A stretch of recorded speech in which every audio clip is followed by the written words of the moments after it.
Hello everyone and welcome to Daily Current Affairs for the last day of the month, that is 31st of May। तो यहाँ पे 5 important topics जैसा कि हम discuss करते हैं उसी के बिहाफ पे हम स्टार्ट करेंगे। इसके साथ साथ में आप कहीं ना कहीं ये करंट अफेयर्स वीडियोस अगर आपको पसंद आ रहे हैं तो प्लीज़ लाइक शेयर और सब्सक्राइब करके हमें और मोटिवेट करते रहिए और जोश का लेवल बढ़ा के चलिए। और ये मही साहब आप देख ही रहे हैं और लगता है कि मतलब पूरा का पूरा आसमान जो है वो रो पड़ेगा इस इंसान के लिए। और जैसा कि आपको पता होगा चेन्नई सुपर किंग्स ने IPL 2023 का खिताब जो है वो अपने नाम कर लिया है। और सबसे बड़ी सीख जो हम आपको यहाँ पे सिखाना चाहते हैं वो ये है कि कहीं ना कहीं आप देखेंगे तो CSK जो है वो पिछले साल के IPL में क्वालिफाई भी नहीं कर पाया था, ठीक है, लेकिन इस बार आप देखोगे तो कहीं ना कहीं इन्होंने ट्रॉफी अपने नाम किया है। और ये दिखाता है कि सबसे बड़ी बात कि ओवरऑल मतलब शब्द नहीं है कि ये डेडिकेशन होना चाहिए आपको कभी भी कि UPSC जैसा एग्जाम हो या कोई भी हम एग्जाम हो, लाइफ में हम किसी भी फेज में हो, हम अगर फेलियर्स देखते हैं तो फिर हम सोचते हैं कि अरे यार मतलब पता नहीं आगे बढ़े नहीं बढ़े क्या होगा। लेकिन ये टीम पिछले साल मतलब क्वालिफाई भी नहीं कर पा रही है और इस साल जो है वो सीधा फाइनल जीत करके लेकर के आ रहे हैं। और मैक्सिमम टाइम्स आप देखेंगे अभी 5 बार जो है वो IPL का खिताब अपने नाम ये कर चुके हैं। तो ये इस वजह से कर चुके हैं कि कहीं ना कहीं वो जुनून, वो एक पैशन और उस चीज़ को लेकर के एक शिद्दत कि कुछ भी हो जाए मतलब हमेशा आपके दिमाग में वही रहना चाहिए कि चलो अपने लक्ष्य को हासिल करना है। तो उसी तरीके से अगर आप पढ़ाई सिंसियरली कर रहे हैं, आप कुछ भी कर रहे हैं लाइफ में, आप कुछ भी कर रहे हैं लाइफ में, बस एक बात ध्यान रखिएगा कि आपको सिंसियरिटी के साथ लगे रहना है, कंसिस्टेंसी। क्योंकि हो सकता है कि किसी दिन आप 8 घंटे पढ़े, किसी दिन आप 4 घंटे ही पढ़े, लेकिन वो कंसिस्टेंसी होगा जो आपको बाकियों से बहुत बेहतर बनाएगा और खुद का आपका नेक्स्ट लेवल लेकर के आएगा।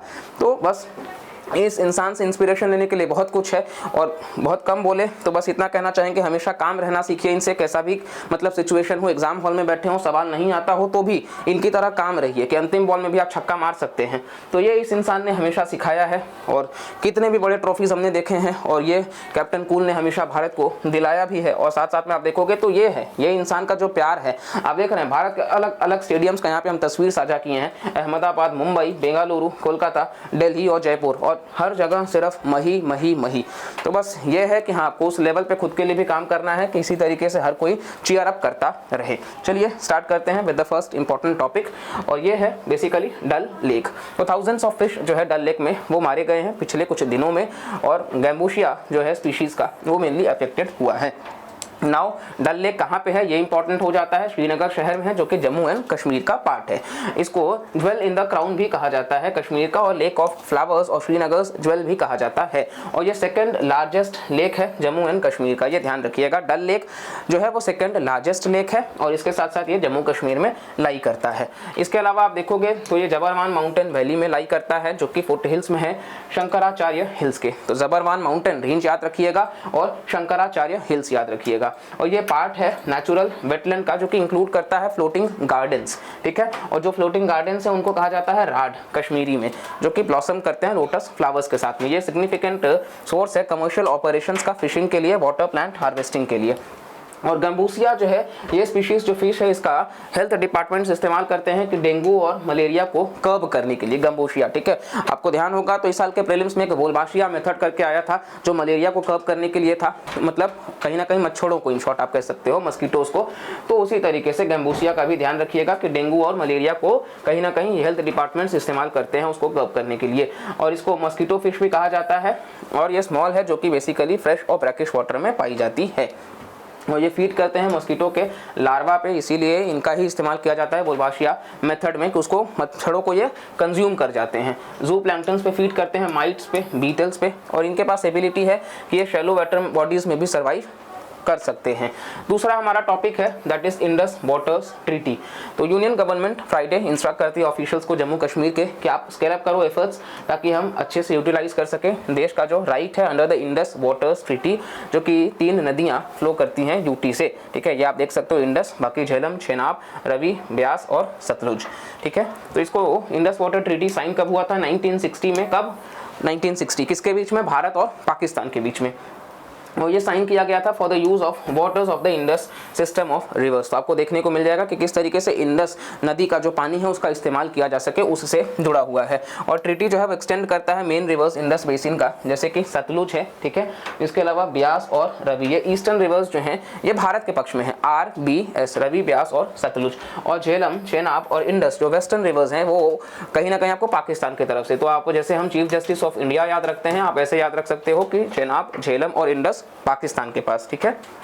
इसके अलावा जो पानी है ईस्टर्न रिवर्स का वो एलोकेट किया गया भारत को अनरेस्ट्रिक्टेड यूज से, ठीक है। इसमें कोई भी रेस्ट्रिक्शंस नहीं लगाया गया और इंडिया जो है वो ऑब्लिगेशन में है कि वो मतलब छोड़ सकता है पानी वेस्टर्न रिवर्स का, एक्सेप्ट कि अगर उसको डोमेस्टिक या नॉन कंजम्पटिव यूज के लिए, मतलब कहीं ना कहीं इस ट्रीटी के तहत जो वेस्टर्न नदियां होंगी उसमें ये एग्रीकल्चर वगैरह के लिए इस्तेमाल कर सकते हैं, डैम्स के लिए, लेकिन कहीं ना कहीं आप कहो कि मतलब अब नॉन कंजम्पटिव वगैरह के लिए थोड़ा सा मतलब मुश्किल होगा। और ये 80-20 का रेशियो था, 80% पाकिस्तान, 20% हिंदुस्तान। और ये नेगोशिएट कौन किया था? World bank, broker world bank था, जिसमें हमने बता दिया भारत को 20% और पाकिस्तान को 80%, ठीक है। और आज ही हमारा एक डिटेल वीडियो आएगा आप सबके लिए इसी चैनल पे, जहां आप देखोगे कि चाइना पाकिस्तान इकोनॉमिक कॉरिडोर जो है वो फेल्ड प्रोजेक्ट किस तरीके से रहा है, क्यों फेल किया है, ठीक है। तो आपको बस ऐसे कंटेंट चाहिए तो चैनल को सब्सक्राइब करके रखिए और बस लाइक करते रहिए, क्योंकि आपका एफर्ट उसमें ज़्यादा से ज़्यादा नहीं जा रहा होगा। हाँ, वीडियो अगर आप पूरा देख रहे हैं तो थैंक यू सो मच, लेकिन हाँ इतना है कि आपका सपोर्ट बस बना रहेगा तो इससे भी हर दिन बेहतर ही हम लेकर के आते रहेंगे। इस विश्वास के साथ में बस जुड़े रहिए। नेक्स्ट टॉपिक है हमारा न्यू पार्लियामेंट। ऑलरेडी इसके ऊपर भी हमने वीडियो दिया हुआ है। तो प्राइम मिनिस्टर नरेंद्र मोदी जो है वो इनॉग्रेट किए हैं भारत का नया पार्लियामेंट बिल्डिंग, और इसको ये symbol of the aspirations of 140 crore citizens बताए हैं, और एक व्हीकल जो भारत को अगले 25 साल में डेवलप्ड कंट्री के दिशा में लेकर के जाएगा, और 100वां एनिवर्सरी भी होगा, ठीक है। तो ये बेसिकली प्राइम मिनिस्टर प्लेस किए हैं सिंगोल एक स्पेशल इंक्लूजर में, जो कि राइट साइड है स्पीकर्स के चेयर में, लोकसभा चेंबर में। और ये जो नया पार्लियामेंट है ये ट्रायंगुलर शेप्ड है, 4 स्टोरी, पुराना वाला सर्कुलर था, ये डिफरेंस याद रखिएगा। और एंट्रेंस में अशोक चक्र है और सत्यमेव जयते लिखा गया है, जो कि मुंडक उपनिषद से लिया गया है। और नेशनल एम्ब्लेम वगैरह भी है, ठीक है, lion capital of Ashoka Sarnath का, और एम्ब्लेम जो है वो ब्रॉन्ज से बना हुआ है, लायन कैपिटल, ये सारे 4 lions mounted back to back on a circular abacus, ये सब तो पता है। ये पार्ट है सेंट्रल विस्ता प्रोजेक्ट का, ये ध्यान रखिएगा, सेंट्रल विस्ता रीडेवलपमेंट प्रोजेक्ट। और ये नया पार्लियामेंट जो है वो आपको देखने को मिल जाएगा टाटा प्रोजेक्ट्स लिमिटेड के द्वारा बनाया गया है। चीफ आर्किटेक्ट का नाम ध्यान रखिएगा, 1 एग्जाम्स के लिए बिमल पटेल जो हैं वो चीफ आर्किटेक्ट हैं इसके। इसके अलावा ये बेसिकली इतना आप एलोकेशन देख सकते हो। लोकसभा जो है वो पीकॉक के थीम पे है, और जबकि राज्यसभा जो है वो लोटस के थीम पे है, ये भी आप ध्यान रखेंगे। लोकसभा का सीट का स्ट्रेंथ और टोटल इतने कैपेसिटी का 1272 मेंबर्स का कैपेसिटी होगा। राज्यसभा जो है वो लोटस के थीम पे होगा, ठीक है। और जो नया बिल्डिंग है उसमें कॉन्स्टिट्यूशन हॉल भी होगा और 3 मेन गेट्स होंगे, ठीक है, ज्ञान द्वार, शक्ति द्वार और कर्म द्वार। और ये सेपरेट एंट्रेंसेस होगा वीआईपीज के लिए और बाकी लोगों के लिए। नौ मटेरियल जो है वो अलग अलग तरीके से इस्तेमाल किया गया है। तो यहाँ पे भी हम यूनिटी दिखाए हैं, सैंडस्टोन जो कि सरमाथुरा इन धौलपुर, ग्रेनाइट जो कि लक्खा विलेज राजस्थान, और वुड जो है वो नागपुर क्राफ्ट्समैन मुंबई से। और इसके साथ साथ आप देखोगे तो भदोही वेवर्स से उत्तर प्रदेश से, जो कि बेसिकली मतलब किस तरीके से आपको वीवर्स वगैरह का ट्रेडिशनल हैंड नॉटेड कारपेट्स का इस्तेमाल किया गया है। और इसके साथ साथ बेसिकली गैलरी कॉल्ड शिल्प होगा, जो टेक्सटाइल इंस्टॉलेशंस वगैरह होगा, और शतर पत्थर गैलरी भी होगा जो आइकॉनिक मॉन्यूमेंट्स को दर्शाएगा। इसके साथ साथ एनवायरनमेंट फ्रेंडली भी होगा, ठीक है, इलेक्ट्रिसिटी कंजम्पशन कम करेगा, रेन वाटर हार्वेस्टिंग और वाटर रिसाइकलिंग भी है, और ये डिज़ाइंड है कि स्पेस एफिशिएंट भी होगा, तो ये भी आप ध्यान रख सकते हैं। नेक्स्ट टॉपिक है हमारा Vinayak Damodar Savarkar. Narendra Modi pays homage to BD Savarkar on his birth anniversary. तो इनके बारे में हम देख लेते हैं, स्टैटिक का पार्ट है। बीडी सावरकर को बेसिकली 28 मई 1883 को जन्म हुआ था महाराष्ट्र के भागोर में, जो कि मराठी फैमिली में बिलोंग करते हैं। और ये freedom fighter, politician, lawyer, writer और सोशल रिफॉर्मर रहे हैं और सपोर्टर रहे हैं हिंदुत्व का। और ये बेसिकली एक एथिस्ट रहे हैं और प्रैक्टिस किए हैं हिंदू फिलोसॉफी को प्रैग्मेटिकली। एथिस्ट होकर के भी ये हिंदू फिलोसॉफी को प्रैक्टिस किए हैं। इनका बुक है हिंदुत्व, तो ये आप याद रखिएगा, जहाँ पे इन्होंने एडवोकेट किया था 2 नेशन थ्योरी, जो अलग अलग नेशंस होना चाहिए हिंदूज एंड मुस्लिम्स के लिए, हिंदुत्व किताब में। और इसके अलावा आप देखोगे तो हिंदू महासभा पास किया था 2 नेशन थ्योरी का एज अ रिजोल्यूशन 1937 में। इन्होंने एक यूथ ऑर्गेनाइजेशन भी बनाया था मित्र मेला, तो ये आप ध्यान रखेंगे, मित्र मेला वीडी सावरकर। और इसका नाम अभिनव भारत सोसाइटी कर दिया गया था 1904 में। और ये एबॉलिशमेंट ऑफ अनटचेबिलिटी इन रत्नागिरी की बात करते हैं। और आर्यन वीकली इनका एक मतलब क्रिएटिविटी है, ठीक है। इसके साथ साथ बैरिस्टर सरकार जो फर्स्ट बायोग्राफी है सावरकर का, जो कि चित्रगुप्त के नाम से था, और कई सारे वर्क्स हैं इंक्लूडिंग मजीनी जो कि इनका बायोग्राफी है, इंडियन वॉर ऑफ इंडिपेंडेंस 1857, फिर ड्रामा उशप है, श्रद्धानंद है, ठीक है।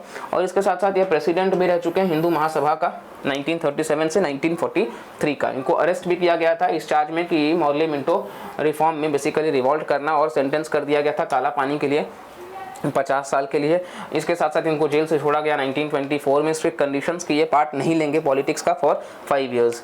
फिर इसके बाद में सावरकर जो है वो डिक्लेयर कर देते हैं अपनी इच्छा कि ये समाधि जो है वो लेंगे, और इसके साथ साथ basically he started a hunger strike, और 26 फेब को वो पास्ट अवे हो जाते हैं 1966 में। 2002 पोर्ट ब्लेयर एयरपोर्ट जो है अंडमान का, उनका नाम बदल करके वीर सावरकर इंटरनेशनल एयरपोर्ट हो जाता है। चलिए नेक्स्ट टॉपिक हमारा खीर भवानी मेला, और ये लास्ट टॉपिक हमारा है।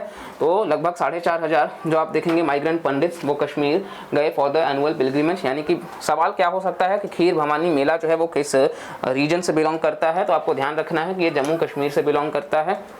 कहीं ना कहीं एक टेम्पल है जो डेडिकेटेड है हिंदू गॉडेस खीर भवानी। खीर जो है वो मिल्क और राइस से जो बनाया जाता है उसको मिला करके उसी से जुड़ा हुआ है, और इसके साथ साथ बेसिकली ये स्प्रिंग वगैरह को दर्शाता है, टेम्पल पॉन्ड, और ये बनाया गया था महाराजा प्रताप सिंह, ठीक है, और रिनोवेट किया गया था महाराजा हरि सिंह के द्वारा, और ये हर साल होता है एट 5 श्राइन्स अक्रॉस कश्मीर। आप देख सकते हो अलग अलग, इतना डिटेल में तो याद नहीं रखना है। और इसको सेलिब्रेट किया जाता है ज्येष्ठ अष्टमी तिथि पर, और ये माना जाता है कि गॉडेस जो है वो चेंज कर रही हैं कलर ऑफ स्प्रिंग वाटर्स का, जो कि इसी से जुड़ा हुआ है।